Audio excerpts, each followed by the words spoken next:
এই সাগর খাও, ভাত খাও।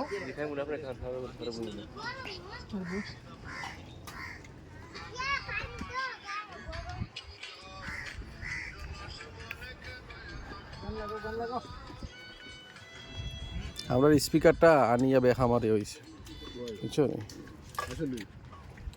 এখন এই স্পিকারটা এখন বাজানে দিত যাইতে দিতে লম্বা জার্নিটাতে সুন্দর একটা স্পিকার গান সারি দিলে পালাইতো। এসব নষ্টের মূল হইল মামুন ভাই। ঠিক আছে, এখানে ঠিক আছে, হ্যাঁ সমস্যা নাই।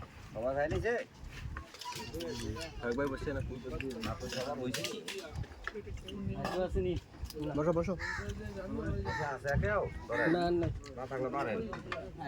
মাথা খাবেন না সিনা খাবেন? ওই তো বই উঠতে পারছি।